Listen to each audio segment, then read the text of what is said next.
So, as we approach this Easter weekend, I want to talk about a very, very important issue, which is the worldwide persecution of Christians. Worldwide, in the sense that it can be found with a pretty wide spectrum of geography. Um, this is a very real issue, and the situation is such that Christians are actually one of the most persecuted groups in the world. Now, I know there's some atheists who will scoff at that because they'll say, well, firstly, it's the biggest religion by numbers, and around 2 billion adherents. Although there's, of course, different ways to monitor how big religions are. But I think there's no real debate that Christianity is the largest, Islam is number two. I believe Hinduism is probably third. But Hinduism or Buddhism, I reckon, would be somewhere around similar mark. But basically, this is a very real thing, and I think some atheists will take that line because they will say, "Oh, well, look at the history of the church persecuting people," and that's true. I watched Angels and Demons last night, the film adaptation of the Dan Brown novel. Very, very thought-provoking, entertaining, far-fetched, of course, like is the focusing on conspiracy theories and so on, but. Um, there was a bit in that where the Camerlengo, played by Ewan McGregor, mentioned that it is true the church did commit persecution in the past, and of course we go back to the Crusades, which were violent religious wars. Although I would point out that if those who insist that Islamic extremism has nothing to do with Islam, I would challenge them and say, are you honestly going to say that the Christian Crusades, whose proponents believe they were ordained by God with grace from kings, that had nothing to do with Christianity? Of course not. We all know it had something to do with Christianity. And there were numerous crusades between the 11th and I believe the latest crusades was about the 14th century. So there's that aspect, and there was also, needless to say, the centuries of persecuting so-called witches, and extreme sectarian violence as well, Catholic Protestant schisms, particularly thinking of the French Wars of Religion, the St. Bartholomew's Day massacre in Paris, and here in Britain, the Marian persecutions, and indeed persecutions on both sides. So there's no question about it. The church has a very bloody history, but that doesn't change the fact that in the world today, Christians are some of the most persecuted people in the context of being minorities in Islamic countries. The persecution is predominantly in Islamic countries, but in modern history, we've also seen it in communist states, needless to say, in the Soviet Union, in Mao's China, and even today. It's not that easy to be a Christian in China today. The situation in China is that officially, there are four sanctioned religions. I believe they are Christianity, Islam, Buddhism, and Chinese folk religions. The reality is the Communist Party is heavily restrictive on all of them, and they will kind of handpick priests and imams. And what's happening in Xinjiang is appalling. But there's also persecution of Christians. Christian churches have been bulldozed down for construction projects.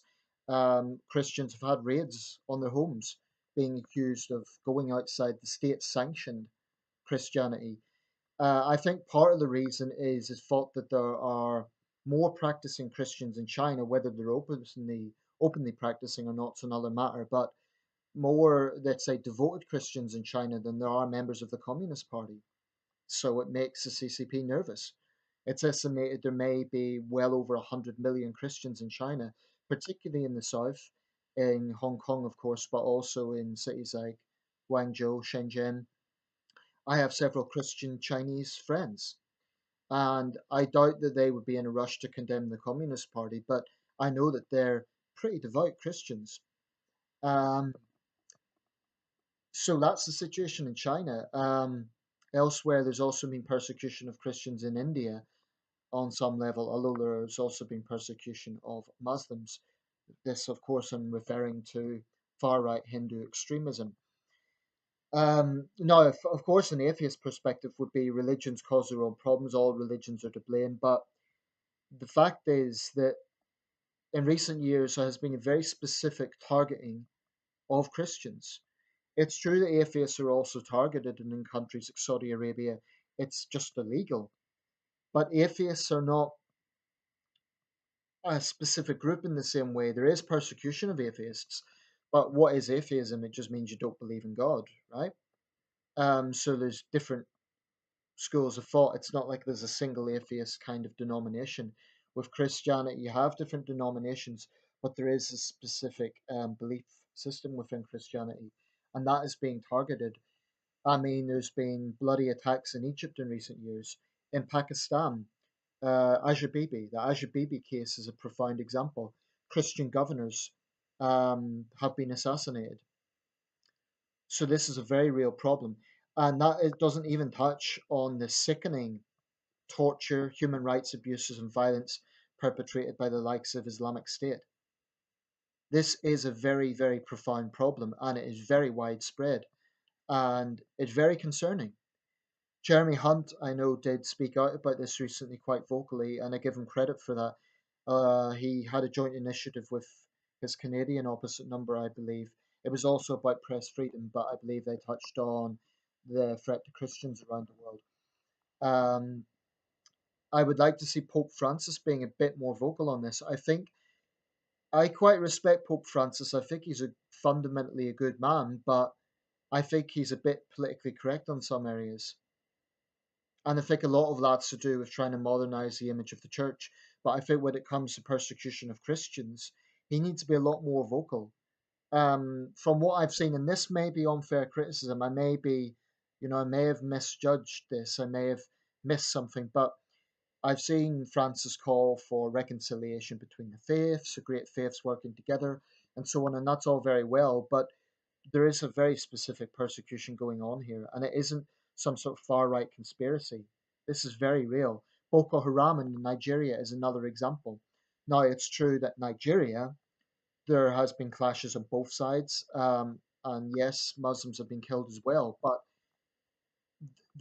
we're talking endemic levels, and there's absolutely no comparison between the situation of Christians and atheists and other minorities in Islamic countries versus the situation of Muslims in Western countries. There's no comparison. Because whilst there may be individual hate crimes against Muslims in Western countries, what you don't get is coordinated mob violence. It's sickening over people falsely accused of blasphemy, over being perceived to insult the Prophet. I mean, for a Christian to openly do that would have to be pretty crazy anyway. So most of the time it's false rumors. And when you get that combination of mob violence and poor education and religious fervor, it's incredibly dangerous. It's terrifying. Um, so I think Western governments need to be speaking out a lot more. I give Jeremy Hunt credit, but Theresa May needs to be speaking out. The government needs to be really putting the pressure on Islamic countries. Now, what those governments would say is, oh, we are tackling militants, we are tackling terrorist groups, and they are.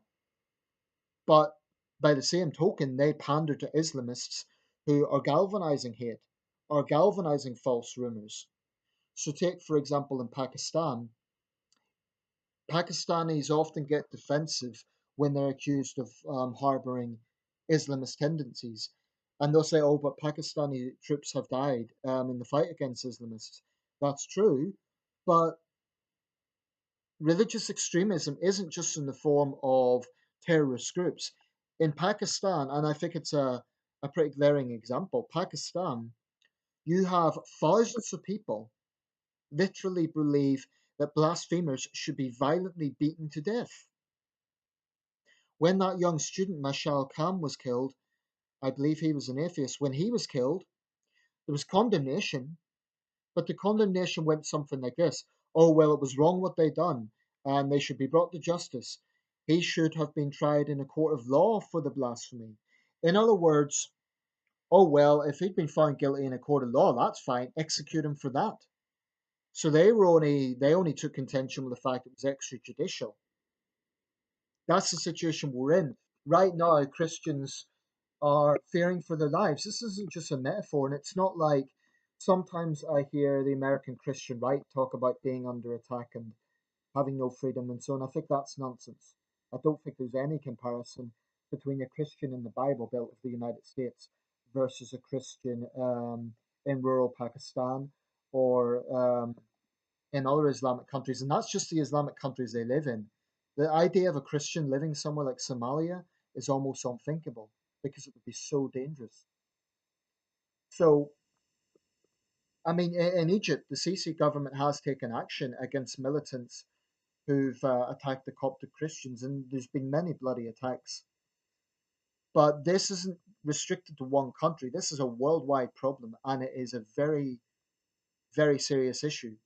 Christians are one of the world's most persecuted groups. So I feel that Western governments, well, all governments really, governments of Christian majority countries, like the Philippines, for example, South Korea, they need to be really raising alarm at this at the UN because goodness knows, every time the Prophet is perceived to be insulted, we get demands at the UN for blasphemy laws across the board.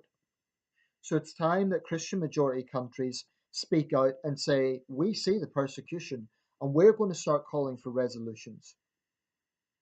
I'm not talking about having this culture clash between Christianity and Islam. There are many good Muslims who know that there's a problem, but this is real. It's happening right now. And just because there may be some Christian extremists out there, say, for example, in Uganda against gay rights, and there are Christian extremists, as there are extremists in every religion, doesn't change the fact that the persecution that is going on is very real and that you don't need to be a Christian to see it. You know, decent atheists need to recognize this as well because it affects them as well, especially in the context of Islamic theocracies. Um, Although I would make this point, when atheists insist that, you know, nothing's been done in the name of atheism, 20th century communism was responsible for millions of deaths. And religious groups, particularly Christians, were targeted. So that's a fact. I'll leave it there. I mean, I'm referring to not just in communist states throughout the 20th century. I mean, in the Mexican Revolution, uh, people of faith were targeted. In Mao's Great Leap Forward and Cultural Revolution, the persecution was endemic, and it's not much better today. So I'm not a fan of the whole happy clappy thing, especially when it's imposed, but this is very real, this persecution.